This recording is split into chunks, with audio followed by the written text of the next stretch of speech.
Hello students, welcome in our geography class. Today we are going to start a new chapter, minerals and rocks. So, till now we are very much getting lots of information, very much aware by several things that what kind of earth is in the interior part of the earth, what kind of composition the earth having, why the continents drift, what are the reasons behind the spreading of sea floor, and what kind of substances the earth is formed, right? So students, we know that the earth is composed of various kinds of elements, right? अभी तक जितना सब कुछ हमने पढ़ा, interior of the earth, distribution of ocean and continent, physiographic division, इन सब से हमें ये बात तो पता चल गई कि हमारा अर्थ जो है, ये पूरा का पूरा अर्थ डिफरेंट टाइप के एलिमेंट्स से बना है. It is made up of different elements and these elements are in solid form in the outer layer and in hot and molten form in the interior. By volcanic eruption, we got the information that yes, our earth is hot and molten in form in the inside, and because we are living on the surface, and what we observe that the outer layer of the earth is solid form, right? Let us discuss more. About 98% of the total crust of the earth is composed of 8 elements. Crust. We know that due to the chapter interior of the earth, we are having the information that our earth is in layer form and there are 3 major layers found, and these 3 layers are crust, mantle and core, from top to bottom. So we are talking about our crust. Our crust, 98% of our crust is made up of 8 major elements, and these 8 major elements are oxygen, silicon, aluminium, iron, calcium, sodium, potassium and magnesium. And the rest, it means rest 2% is constituted by titanium, hydrogen, phosphorus, manganese, sulfur, carbon, nickel and other elements. So the elements in the earth's crust are rarely found exclusively but are usually combined with other elements to make various substances. What it means? ये जो अर्थ का crust है, जो इतने सारे major component का एक together form है, ये crust जो है, इसमें जो एलिमेंट्स हैं ये बहुत ही रेयरली सेपरेटेड फॉर्म में मिलते हैं. इसका मतलब क्या है कि ये एलिमेंट ज्यादातर कंपोज्ड फॉर्म में, कंबाइंड फॉर्म में मिलते हैं अदर एलिमेंट्स के साथ. तो these substances are recognised as minerals, और जो वो कंबाइंड सब्सटेंसेस हैं उन्हें हम कहते हैं minerals, right? So students, a mineral is a naturally occurring organic and inorganic substances. Mineral क्या होता है? मिनरल एक नेचुरली अकरिंग यानी कि नेचर से बना हुआ ऑर्गेनिक या फिर इनऑर्गेनिक सब्सटेंस होता है which having an orderly atomic structure and a definite chemical composition with a physical properties. एक मिनरल की खासियत ये है कि वो नेचुरली अकरिंग होता है, ऑर्गेनिक भी हो सकता है, इनऑर्गेनिक भी हो सकता है, और उसका एक ऑर्डरली एटॉमिक स्ट्रक्चर होता है. वो स्ट्रक्चर किसी भी फॉर्म में, किसी भी तरीके के अरेंजमेंट वाला हो सकता है. क्यूब हो सकता है, ऑक्टेड्रॉन्स हो सकता है, हेक्सागोनल हो सकता है, प्रिज्म हो सकता है, किसी भी तरीके का. केमिकल कंपोजिशन होता है, यानी कि केमिकल भी डिफरेंशिएट हो सकते हैं. सल्फर हो सकता है उसमें, है ना, या और भी अदर तरीके के जो केमिकल्स होते हैं वो सारे इंक्लूडेड हो सकते हैं. और साथ ही इसमें इसका एक फिजिकल प्रॉपर्टी होता है. हर मिनरल्स की अपनी फिजिकल प्रॉपर्टी होती है, right? But sometimes single element minerals like sulphur, copper, silver, gold, graphite, etc. are also found. ये तो हमने उनकी बात की, उन मिनरल्स की बात की जिसमें कंपोजिशन होते हैं, लेकिन कई बार कुछ एलिमेंट्स विदाउट कंपोजिशन यानी कि अदर देन मिनरल्स भी मिलते हैं, और ये सेपरेटेड एलिमेंट्स मिनरल होते हैं sulphur, copper, silver, gold, graphite, यानी कि ये किसी के साथ नहीं कंपोजिट होते हैं, ये सेपरेटेड इंडिविजुअली फॉर्म में मिलते हैं। Understood? So students, though the number of elements making up the lithosphere are limited, they are combined in many different ways to make up many varieties of minerals. ये जो number of element हैं, इन्होंने मिल करके lithosphere बनाया है, but they are combined in many different ways to make a variety of minerals. And according to these entire analysis, now we human identify 2000 types of minerals. We identified them and we given the name to them. So these 2000 type of minerals are identified in the earth crust. But do you know that almost all the commonly occurring ones are related to 6 major minerals. ये जो 2000 तरह के mineral हैं, वो 6 major mineral के साथ में composite होते हैं, and we classify these 6 major minerals into group as major rock forming minerals, right? इन्हें हमने ग्रुप बना दिया है rock forming minerals का. So students, the basic source of all minerals is the hot magma. एक बात अभी तक हमने क्लासीफाई कर ली है, आइडेंटिफाई कर ली है कि सारे मिनरल्स जो हैं, इनका जो बेसिक सोर्स है वो मैग्मा है, वही हॉट मैग्मा जो वॉल्केनिक इरप्शन के समय अर्थ से बाहर आता है. So when magma cools, crystals of minerals appear and a systematic series of minerals are formed in a sequence to solidify so as to form rocks. तो जब मैग्मा ठंडा होता है तो मिनरल क्रिस्टल के तौर पर अपीयर होते हैं, एक सिस्टमैटिक सीरीज में अपीयर होते हैं, और ये सॉलिडिफाई होकर के डिफरेंट फॉर्म्स की रॉक में कन्वर्ट हो जाते हैं. Mineral such as coal, petroleum, natural gas, organic substances found in solid, liquid and gaseous forms.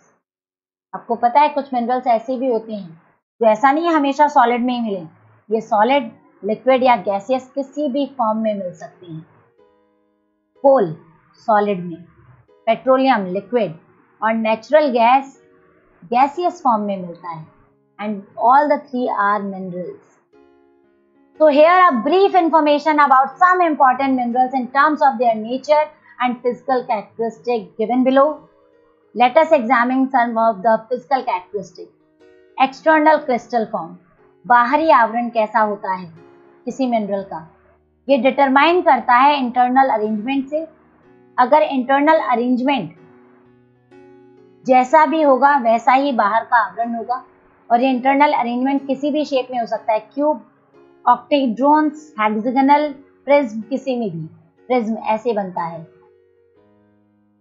इस तरीके का, ऐसा ही कुछ है ना. हेक्सागोनल जिसकी 6 साइड होती हैं, क्यूब कुछ इस तरीके का, ऐसा ये है क्यूब. तो मिनरल जो है उसका एक्सटर्नल क्रिस्टल फॉर्म उसके इंटरनल अरेंजमेंट पर डिपेंड करता है. जिस तरीके से इंटरनल अरेंजमेंट होगा वैसा ही एक्सटर्नल क्रिस्टल फॉर्म बनेगा. Cleavage, cleavage means tendency to break in given direction. हम रॉक्स को तोड़ते हैं और जिस डायरेक्शन में रॉक टूटती है वो क्लियर करती है क्लीवेज को कि टेंडेंसी क्या है किसी रॉक के टूटने की. So result of internal arrangement of the molecules may cleave in one or more direction. तो जिस तरीके का इंटरनल अरेंजमेंट होगा, जब रॉक को सरफेस पर तोड़ा जाएगा तो उस क्लीव के अकॉर्डिंग ही, उसी डायरेक्शन के अकॉर्डिंग ही अपना एक एंगल पर टूटेगा. ठीक है. Fracture, internal molecular arrangement so complex. हम सभी जानते हैं मिनरल के इंटरनल मॉलिक्यूलर अरेंजमेंट बहुत कॉम्प्लेक्स होते हैं. There are no planes of molecules. The crystal will break in irregular manner. और जब भी ये टूटता है तो इसके क्रिस्टल जो है इरेगुलर मैनर में अलग होते हैं, ना कि प्लेन्स ऑफ क्लीवेज में. जरूरी नहीं कि हर बार एक ही डायरेक्शन में, एक ही क्लीवेज वाले प्लेन्स में कन्वर्ट हो. जब भी फ्रैक्चर आता है तो मॉलिक्यूलर अरेंजमेंट के अकॉर्डिंग ये जो क्रिस्टल ब्रेक होते हैं इनका कोई रेगुलर मैनर नहीं होता है. They all are irregular manner. Lustre, appearance of the material. कैसा दिखता है? लस्टर क्या है? मिनरल्स डिस्टिंक्टिव होते हैं लस्टर के अकॉर्डिंग. मेटेलिक हो सकते हैं, सिल्की हो सकते हैं, ग्लॉसी हो सकते हैं, राइट. अपीयरेंस, चमक रहा है या नहीं चमक रहा है, बहुत ही डल है, वैसा. कलर की बात करें तो मॉलिक्यूल्स के स्ट्रक्चर के अकॉर्डिंग डिफरेंशिएटिव कलर्स होते हैं. Malachite, augite, chalcopyrite etcetera. And some minerals are coloured by impurities. जो कलर आता है मिनरल में वो डिपेंड करता है कि वो स्ट्रक्चर किस तरीके से बना है, या फिर उस स्ट्रक्चर में, उस मिनरल में इम्प्योरिटी कैसी है. For example, impurities of quartz में बी वाइट. क्वार्ट्ज के अंदर की इम्प्योरिटी वाइट कलर की शो होती है, या फिर ग्रीन, रेड, येलो, किसी भी कलर की हो सकती है. यानी कि उसके अंदर के इम्प्योर सब्सटेंसेस का कलर डिफरेंशिएटिव होता है. Streak, colour of the ground powder of any mineral. It may be of same colour as the mineral और मे डिफर. ट्रीक जो होता है ये ग्राउंड पाउडर का कलर होता है मिनरल के. ये डिफरेंशिएटिव भी होता है, सेम भी हो सकता है मिनरल के अकॉर्डिंग. जैसे कि मेलेशाइट जो है ये ग्रीन होता है and gives green streak. Fluorite is purple और green but gives a white streak. दिखता पर्पल या ग्रीन है, पर जब इसकी स्ट्रीक नजर आती है तो वाइटर कलर में होती है. ट्रांसपेरेंसी, कुछ मिनरल ऐसे भी होते हैं जो ट्रांसपेरेंट होते हैं, और ऐसे ट्रांसपेरेंट मिनरल्स में से लाइट की जो रेज हैं वो पास हो सकती हैं. अगर मिनरल्स में से लाइट की रेज पास हो रही हैं तो वो मिनरल ट्रांसपेरेंट कहलाता है. कैसे आइडेंटिफाई करोगे? ग्लास जो बनता है वो ऐसे ही मिनरल से बनता है, राइट. जबकि आयरन जो है वो ट्रांसपेरेंट नहीं है. Structure particularly arrangement of the individual crystals, fine, medium, porous, grain, कैसा भी हो सकता है, ठीक है. हार्डनेस, अब मिनरल जो होता है वो काफी हार्ड या काफी सॉफ्ट भी हो सकता है. तो relative resistance being structured, 10 minerals are selected to measure the degree of hardness. यहाँ पे 10 मिनरल्स को सेलेक्ट किया है अकॉर्डिंग टू हार्डनेस, सबसे कम और उससे ज्यादा के अकॉर्डिंग. टाल्क, जिससे टेल्कम पाउडर बनता है, सबसे सॉफ्ट मिनरल होता है. फिर gypsum, calcite, fluorite, apatite, feldspar, quartz, topaz, corundum, diamond. Diamond is the hardest mineral ever. So compared to this, for example, a fingernail is 2.5 and glass or knife blade is 5.5. Hardness समझोगे? एक फिंगरनेल कील जो है 2.5 उसकी hardness होती है, और glass या नाइफ की जो ब्लेड होती है उसकी हार्डनेस 5.5 होती है. इसे बहुत शार्प होता है.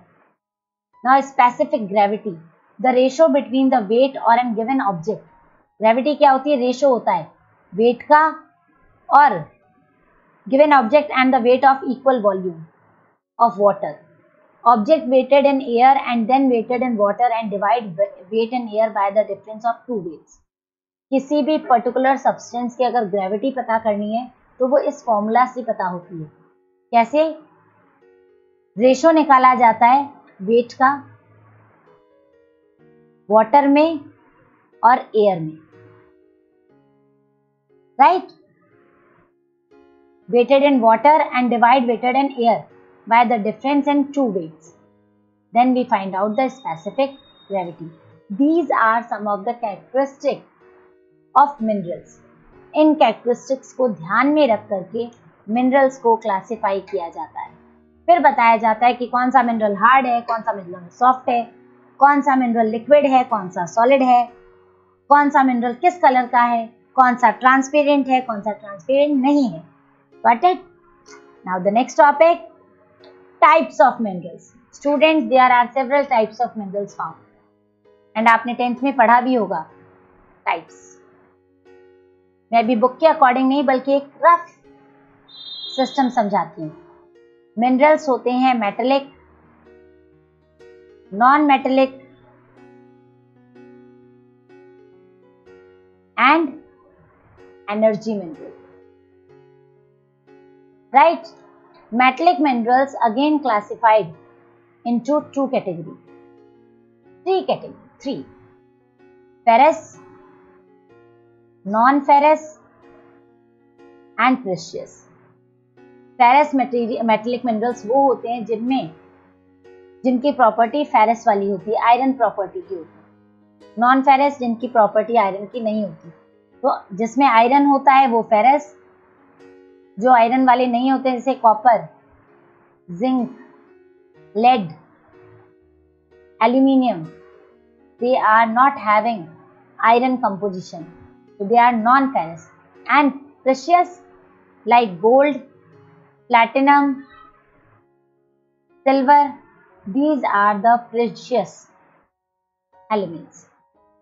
Non-metallic, जिसमें मेटल की प्रॉपर्टी नहीं होती पर they are called minerals. Minerals कहलाते हैं पर इनमें मेटलिक प्रॉपर्टी नहीं होती है। For example limestone, sandstone, marble, salt etcetera. And energy mineral, energy mineral वो मिनरल्स होते हैं जिनसे एनर्जी रिलीज या प्रोड्यूस की जाती है। फॉर एग्जाम्पल कोल, पेट्रोलियम का एग्जाम्पल पहले भी आया था, ये बताने के लिए कि मिनरल्स जो हैं वो सॉलिड, लिक्विड या गैस किसी भी फॉर्म में हो सकते हैं, ठीक है। तो these are the type of minerals.